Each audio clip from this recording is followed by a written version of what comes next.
శ్రీ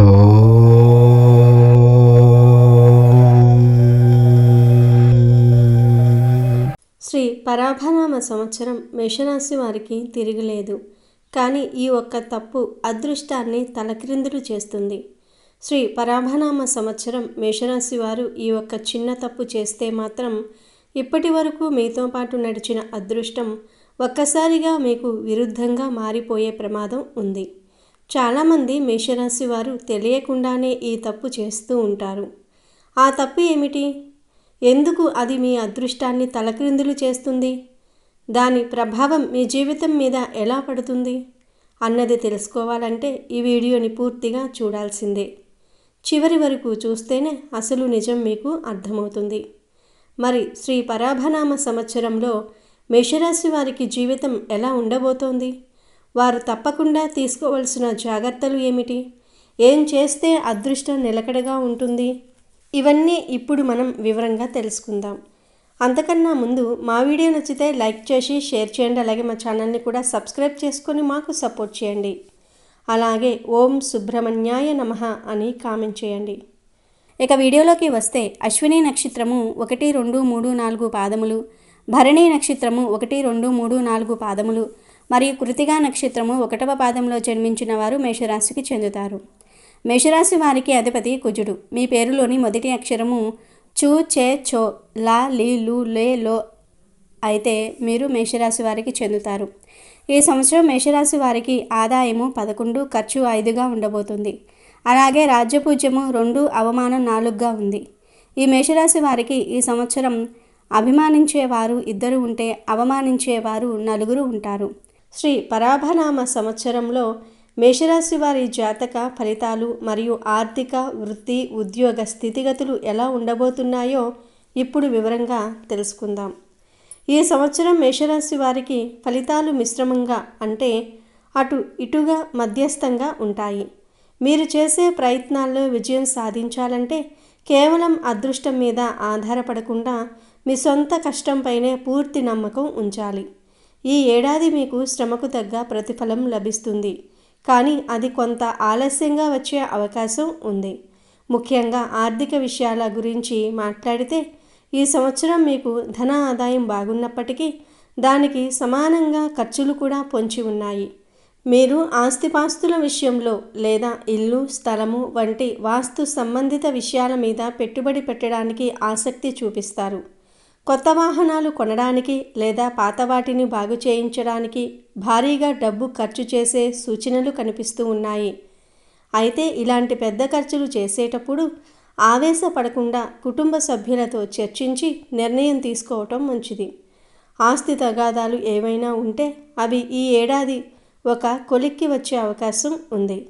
కానీ అందుకు మీరు చాలా ఓపికగా వ్యవహరించాల్సి ఉంటుంది.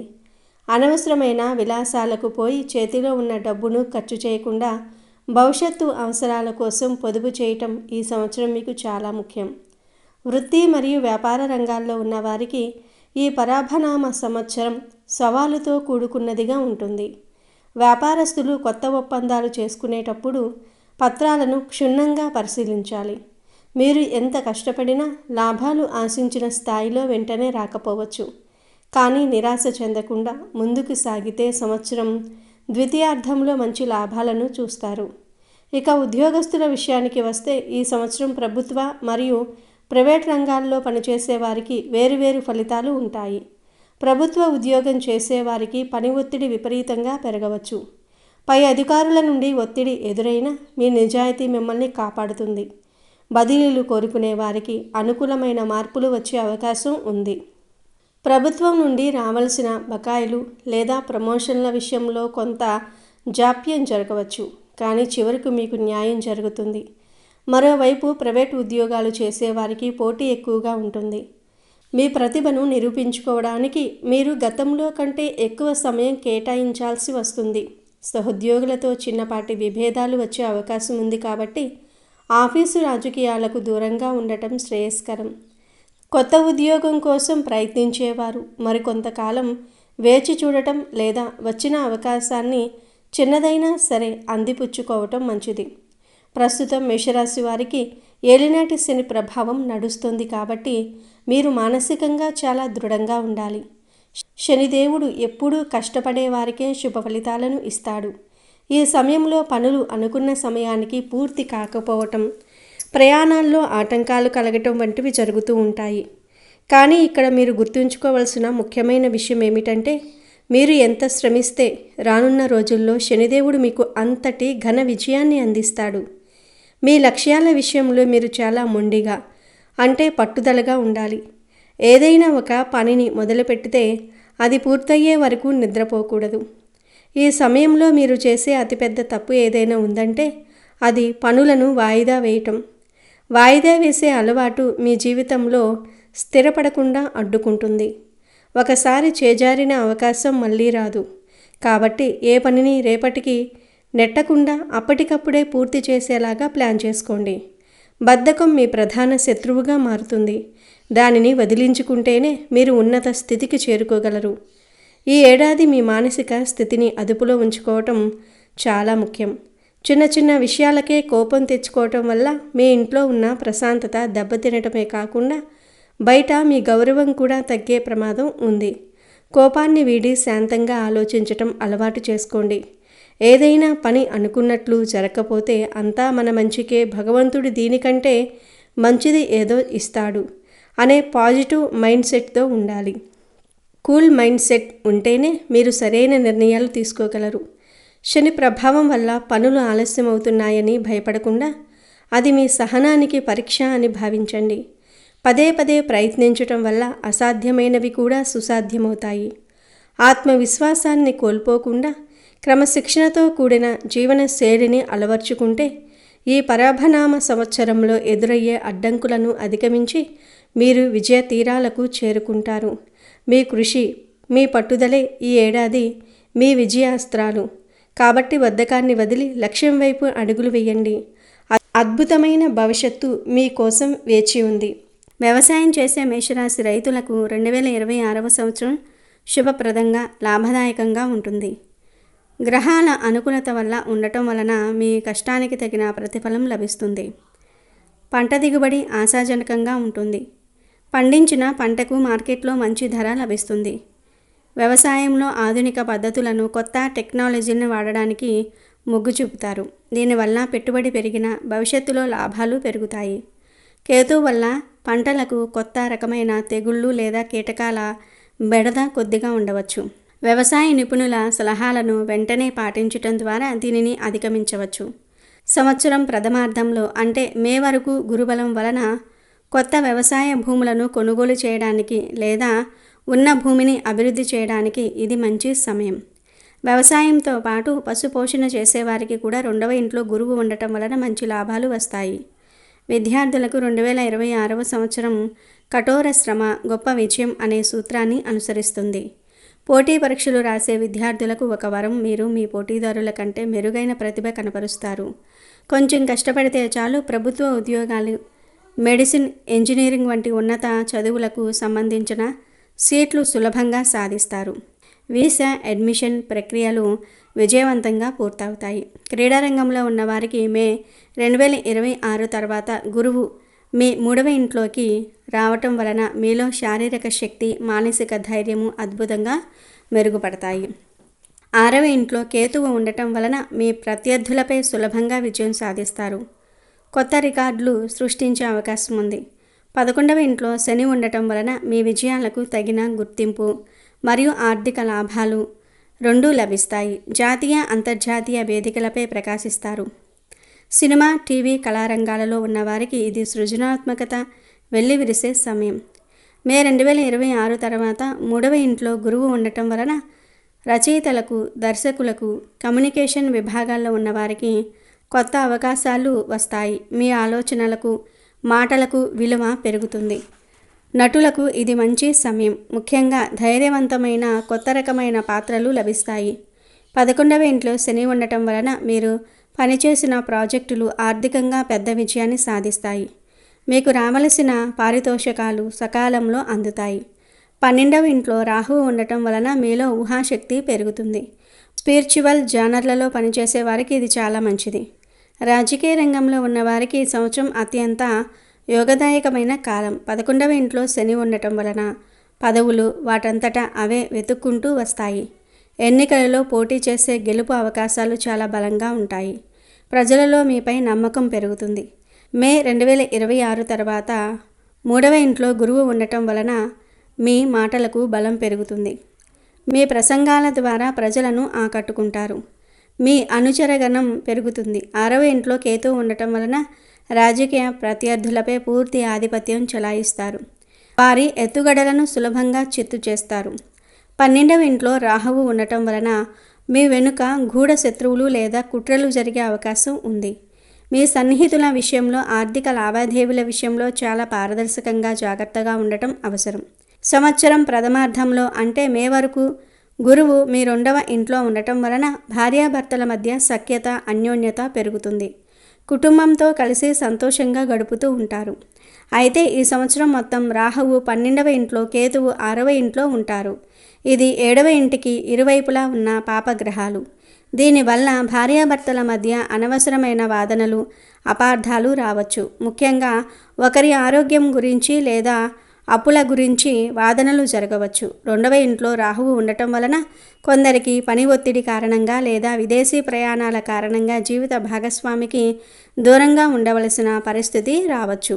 ఇది శారీరక దూరం లేదా మానసిక దూరం. ఒకే ఇంట్లో ఉన్నా మాట్లాడుకోకపోవటం కావచ్చు.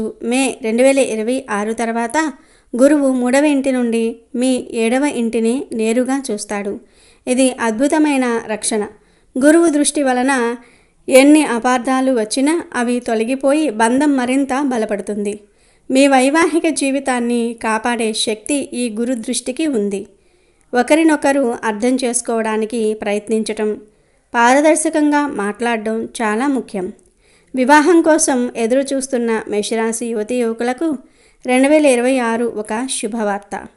మీకు వివాహయోగం చాలా బలంగా ఉంది.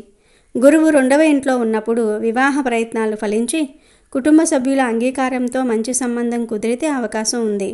ఈ సమయంలో వివాహం నిశ్చయం కావచ్చు. ఇది ఇంకా బలమైన సమయం, ఎందుకంటే గురువు 3వ ఇంటి నుండి నేరుగా 7వ ఇంటిని కలత్ర స్నానం చూస్తాడు. ఇది వివాహానికి ప్రత్యక్ష ఆశీర్వాదం. ఈ సమయంలో చాలామందికి వివాహం జరుగుతుంది. కాబట్టి 2026లో వివాహం కోసం చేసే ప్రయత్నాలు ఖచ్చితంగా విజయవంతమవుతాయి. ముఖ్యంగా మే 2026 నుండి సంవత్సరం చివరి వరకు అత్యంత అనుకూలమైన కాలం. సంతానం కోసం ఎదురు చూస్తున్న దంపతులకు 2026 శుభవార్తను అందిస్తుంది.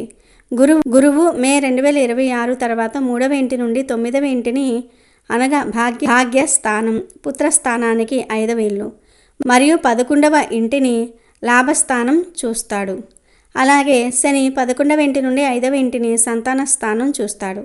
శని దృష్టి వలన కొద్దిగా ఆలస్యం అయినప్పటికీ గురుబలం వలన ఈ సంవత్సరం సంతాన భాగ్యం కలిగే అవకాశాలు బలంగా ఉన్నాయి. ముఖ్యంగా మే 2026 తర్వాత సంతానం కోసం ప్రయత్నాలు చేసేవారికి లేదా వైద్య చికిత్సలు తీసుకుంటున్న వారికి విజయం లభిస్తుంది. సంవత్సరం ప్రథమార్థంలో కుటుంబంలో సంతోషము వెల్లివిరుస్తుంది. ఇంట్లో శుభకార్యాలు జరుగుతాయి. తల్లిదండ్రులతో సంబంధాలు మెరుగుపడతాయి. ఇప్పటికే పిల్లలు ఉన్నవారికి మీ పిల్లల పురోగతి మీకు సంతోషాన్ని ఇస్తుంది. శని 5వ ఇంటిని చూడటం వలన మీ పిల్లలు చదువులో లేదా వారి వృత్తిలో చాలా కష్టపడి పనిచేస్తారు. మరింత బాధ్యతాయుతంగా తయారవుతూ ఉంటారు. వారి ఉన్నత విద్య లేదా విదేశీ ప్రయాణాల కోసం మీరు డబ్బు ఖర్చు చేయవచ్చు. మేషరాశి వారు 2026 సంవత్సరంలో అన్ని రంగాలలో అద్భుతంగా రాణిస్తారు. కానీ మీరు అత్యంత శ్రద్ధ వహించాల్సిన ఏకైక అంశం ఆరోగ్యము. దీనికి ప్రధాన కారణం 6వ ఇంట్లో కేతువు, 12వ ఇంట్లో రాహువు సంచరించటం. 6వ ఇల్లు రోగాలకు, శత్రువులకు, అప్పులకు సంబంధించినది. ఇక్కడ కేతువు ఉండటం వలన మీకు వచ్చే అనారోగ్యాలు కొంచెం గందరగోళంగా ఉండవచ్చు. అంటే లక్షణాలు స్పష్టంగా కనిపించకపోవటం, వైద్య పరీక్షల్లో అసలు సమస్య ఏమిటో వెంటనే బయట పడకపోవటం వంటివి జరగవచ్చు. కేతువు ప్రధానంగా జీర్ణ వ్యవస్థపై ప్రభావం చూపుతాడు. కాబట్టి కడుపులో మంట, అజీర్ణము, గ్యాస్ సమస్యలు, అల్సర్లు, పేగు సంబంధిత సమస్యలు, ఫుడ్ పాయిజనింగ్ లేదా చర్మ సంబంధిత అలర్జీలు వచ్చే అవకాశం ఉంది. 12వ ఇల్లు వ్యయం, నిద్ర, మోక్షం మరియు ఆసుపత్రికి సంబంధించినది. ఇక్కడ రాహువు ఉండటం వలన అనారోగ్య కారణంగా ఆసుపత్రిలో చేరవలసిన అవసరం లేదా అనవసరమైన వైద్య ఖర్చులు పెరిగే అవకాశం ఉంది. రాహువు మానసిక ఒత్తిడిని, నిద్రలేమిని కలిగిస్తాడు. రాత్రిపూట అనవసరమైన ఆందోళనలు, భయాలు, పీడకలలు రావటం వంటివి ఉండవచ్చు. అలాగే 12వ ఇల్లు పాదాలను, కళ్ళను సూచిస్తుంది. కాబట్టి పాదాలకు గాయాలు కావటం లేదా కంటి సమస్యలు వచ్చే అవకాశం ఉంది. మే 2026 వరకు గురువు 2వ ఇంటి నుండి నేరుగా 6వ ఇంటిని, అంటే కేతువు ఉన్న స్థానాన్ని చూస్తాడు. ఇది ఒక బలమైన రక్షణ కవచం అని దీని అర్థం. మీకు అనారోగ్య సమస్యలు వచ్చినా సరైన సమయానికి సరైన వైద్యుడు లభించటం, రోగం వెంటనే బయటపడటం మరియు మీరు త్వరగా కోలుకోవటం జరుగుతుంది. మే 2026 తర్వాత గురువు 3వ ఇంట్లోకి మారినప్పుడు 6వ ఇంటిపై ప్రత్యక్ష దృష్టి ఉండదు. కాబట్టి ఈ సమయం నుండి మీరు ఆరోగ్యంపై మరింత ఎక్కువ శ్రద్ధ వహించాలి. ఈ సంవత్సరం మీరు ముఖ్యంగా చేయవలసినవి బయట ఆహారము, జంక్ ఫుడ్స్, మసాలాలు పూర్తిగా తగ్గించాలి. తేలికగా జీర్ణమయ్యే పరిశుభ్రమైన సాత్విక ఆహారం తీసుకోవాలి. మీ రాశ్యాధిపతి కుజుడు. మీరు శారీరకంగా చురుకుగా ఉండాలి. ప్రతిరోజు వ్యాయామం, యోగా లేదా నడక తప్పనిసరి. 12వ ఇంట్లో రాహువు ప్రభావానికి ఉత్తమమైన పరిష్కారం ధ్యానం. ఇది మానసిక ఒత్తిడిని, నిద్రలేమిని తగ్గిస్తుంది. చిన్న అనారోగ్య లక్షణాన్ని కూడా నిర్లక్ష్యం చేయవద్దు. కేతువు 6వ ఇంట్లో ఉండటం వలన వెంటనే వైద్యుని సంప్రదించి పూర్తి ఆరోగ్య పరీక్షలు చేయించుకోవటం ఉత్తమం. మీరు వాహనాలు నడిపేటప్పుడు చాలా అప్రమత్తంగా ఉండాలి. చూశారు కదా ఈ కొత్త సంవత్సరం మేషరాశి వారికి ఎలా ఉండబోతుందో. అయితే ఈ పరాభనామ సంవత్సరంలో మీరు కొన్ని పొరపాట్లు అస్సలు చేయకూడదు. ముఖ్యంగా ఆర్థిక విషయాల గురించి మాట్లాడితే ఈ ఏడాది మీకు ధన ప్రవాహం ఉన్నప్పటికీ పొరపాటున కూడా ఎవరికీ అప్పులు ఇవ్వకూడదు. మీ దగ్గర వారు లేదా స్నేహితులు అని నమ్మి డబ్బు ఇస్తే ఆ డబ్బు తిరిగి రాకపోవడమే కాకుండా మీ మధ్య ఉన్న బంధాలు కూడా దెబ్బతింటాయి. అలాగే ఎవరికీ కూడా పూచీకత్తుగా, అంటే హామీగా ఉండకండి. ఇతరుల కోసం మీరు బాధ్యత తీసుకోవటం వల్ల భవిష్యత్తులో మీరు ఊహించిన ఆర్థిక ఇబ్బందుల్లో లేదా కోర్టు కేసుల్లో చిక్కుకునే అవకాశం ఉంది. మరో ముఖ్యమైన విషయం ఏమిటంటే ఇతరుల వ్యక్తిగత విషయాల్లో లేదా వారి కుటుంబ గొడవల్లో తలదూర్చకండి. మీ పని మీరు చూసుకోవటం వల్ల మీకు మానసిక ప్రశాంతత లభిస్తుంది. లేదంటే అనవసరమైన అపనిందలను భరించాల్సి వస్తుంది. అన్నిటికంటే ముఖ్యంగా మీ కోపాన్ని మరియు ఆవేశాన్ని తగ్గించుకోవటం నేర్చుకోండి. మీకు కోపం వచ్చినప్పుడు లేదా ఎవరినైనా కఠినంగా నిందించాలి అనిపించినప్పుడు ఒక్క క్షణం ఆగి ఆలోచించండి. మీరు ప్రదర్శించే ఆ కోపం అక్కడ అవసరమా? మీరు చెప్పే మాట ఎదుటి మనిషికి అర్థమవుతుందా లేదా అని తెలుసుకుని మాత్రమే మాట్లాడండి. ఒక్క మాట జారితే తిరిగి తీసుకోలేము. అది మీ వ్యక్తిత్వాన్ని దెబ్బతీస్తుంది. ఈ సంవత్సరం మీకు చాలా విలువైనది. కాబట్టి మీ సమయాన్ని ఇతరులకు సంజాయిషీ ఇస్తూ లేదా వారితో వృధా వాదనలు చేస్తూ గడపకండి. మిమ్మల్ని తక్కువ చేసి మాట్లాడేవారు, మిమ్మల్ని కించపరిచేవారు సమాజంలో ఎక్కడికి వెళ్ళినా కనిపిస్తారు. వారితో వాదనకు దిగి గొడవ పడటం వల్ల మీరు ఎదగలేరు. వారితో మాటల యుద్ధం చేయకండి. దానికి బదులుగా మీరు జీవితంలో గొప్ప విజయాన్ని సాధించి చూపించండి. మీరు ఒక్కసారి సక్సెస్ అయి చూపిస్తే మిమ్మల్ని విమర్శించిన వారే నోరు మూసుకుంటారు. విజయం కంటే మించిన సమాధానం మరి ఒకటి లేదు. అనవసరంగా వీధి గొడవలకు లేదా వాదనలకు వెళ్ళటం వల్ల సమాజంలో మీకు ఉన్న పేరు ప్రతిష్టలకు భంగం కలుగుతుంది. మీ చుట్టూ ఉన్నవారు మిమ్మల్ని చూసే విధానం మారిపోతుంది. కాబట్టి మీ లక్ష్యం వైపు మాత్రమే దృష్టి సారించండి. మీ శక్తినంతా మీ వృత్తి, ఉద్యోగాలపై పెట్టండి. పట్టుదలతో శ్రమిస్తే ఈ ఏడాది మీరు అనుకున్నది సాధిస్తారు. బద్ధకాన్ని వదిలి ఆత్మవిశ్వాసంతో ముందడుగు వేయండి. శని ప్రభావం వల్ల కలిగే పనుల ఆలస్యాన్ని ఓపికతో జయించండి. ప్రశాంతమైన మనసుతో, క్రమశిక్షణతో ఉంటే ఈ పరాభవనామ సంవత్సరం మీ జీవితంలో ఒక మైలురాయిలాగా మిగిలిపోతుంది. ఎవరినీ నొప్పించకుండా మీ పనిలో మీరు నిమగ్నమైతే విజయం మిమ్మల్ని తప్పక వరిస్తుంది. మీ పట్టుదలే మీ ఆయుధం అని గుర్తుంచుకోండి. ముఖ్యంగా ఈ సంవత్సరం మీ రాశికి 12వ ఇంట రాహువు, 6వ ఇంట కేతువు సంచరించటం వలన మీరు ఆరోగ్యము, మానసిక ప్రశాంతత మరియు ఖర్చుల విషయంలో ప్రత్యేక శ్రద్ధ వహించాలి. 12వ ఇంట్లో ఉన్న రాహువు ప్రభావం వలన అనవసరమైన ఖర్చులు, నిద్రలేమి, మానసిక ఆందోళన మరియు ఊహించని వైద్య ఖర్చులు పెరిగే అవకాశం ఉంది. ఈ ప్రతికూలతలను అధిగమించడానికి రాహువుకు ఆదిదేవత అయిన దుర్గాదేవిని ఆరాధించడం ఉత్తమం. ప్రతిరోజు లేదా కనీసం ప్రతి శుక్రవారం, ఆదివారం దుర్గా సప్తశ్లోకి పఠించటం లేదా ఓం ధూం దుర్గాయే నమః అనే మంత్రాన్ని జపించటం వలన రాహువు శాంతిస్తాడు. అలాగే 12వ ఇల్లు మోక్షస్థానం కాబట్టి ప్రతిరోజు కొంత సమయం మెడిటేషన్ చేయటం వలన మానసిక ఒత్తిడి తగ్గి ప్రశాంతమైన నిద్ర లభిస్తుంది. శనివారాల్లో పేదవారికి నల్ల మినుములు లేదా దుప్పట్లు దానం చేయటం ద్వారా అనవసర వ్యయాలు అదుపులోనికి వస్తాయి. ఇక 6వ ఇంట్లో కేతువు ఉండటం వలన కొన్నిసార్లు వైద్యులకు సులభంగా అంతుపట్టని ఆరోగ్య సమస్యలు, ముఖ్యంగా జీర్ణ సంబంధిత ఇబ్బందులు, చర్మ ఎలర్జీలు మరియు శత్రుబాధలు కలిగే అవకాశం ఉంటుంది. దీనికి పరిహారంగా కేతువు అధిపతి అయిన వినాయకుడిని నిత్యం పూజించాలి. ఓం గం గణపతియే నమః అనే మంత్రాన్ని జపించటం, సంకష్టహర చతుర్థి నాడు గణపతికి గరికతో పూజ చేయటం చాలా మంచిది. కేతువుకు అత్యంత ప్రీతికరమైన పరిహారం వీధి కుక్కలకు ఆహారం పెట్టడం. ఇది మీ ఆరోగ్య సమస్యలను మరియు శత్రుబాధలను నివారిస్తుంది. ఆహార నియమాల విషయంలో చాలా కఠినంగా ఉంటూ బయట ఆహారాన్ని పూర్తిగా మానివేయటం ఉత్తమం. వీటితో పాటు మీ రాశ్యాధిపతి అయిన కుజుడిని బలోపేతం చేసుకోవటం వలన మీకు కొండంత ధైర్యము, రోగనిరోధక శక్తి లభిస్తాయి.